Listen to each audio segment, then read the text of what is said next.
Hello friends, பாருங்கள் இன்றைக்கி எங்கள் வீட்டில் சிக்கன் பிரியாணி.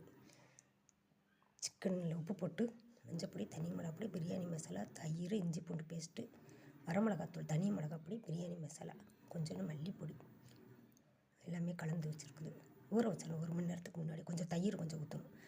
தாளித்து இறக்கும் போது கொஞ்சோண்டு லெமன் பிழிஞ்சு விடணும். கொஞ்சமாக, இல்லாட்டி ரொம்ப கடுத்து கிடக்கும். கொஞ்சமாக போட்டு ஊற வச்சுட்டு சிக்கன் பிரியாணி செய்கிறதுக்கு பாருங்கள் ஃப்ரெண்ட்ஸ். எங்கள் வீட்டில் இது சிக்கன் கிரேவி உப்பு போட்டு மஞ்சப்பொடி போட்டு கொஞ்சம் ஊற வச்சுருக்குது. தாளித்து கொஞ்சம் வேக விட வேண்டியது. தக்காளி, கொஞ்சோண்டு தேங்காய், வெங்காயம், சோம்பு, சீரகம், மிளகு அப்படியே அரைச்சி இதில் ஊற்றி இறக்கும் போது இறக்கிற வேண்டியது. கொஞ்சம் தனி மிளகாப்பொடி, கொஞ்சோண்டு சிக்கன் மசாலா போட்டுருணும். இதுதாங்க இன்றைக்கி எங்கள் வீட்டில் செஞ்சுட்டு பிரியாணி செஞ்சுட்டு காட்டுறேன் எப்படி வந்திருக்குன்னு பாருங்கள். நான் சாப்பிட மாட்டேன், அவங்களுக்கு மட்டுமே. என் பொண்ணு சென்னையிலேருந்து வந்திருக்காங்க, அவங்களுக்கு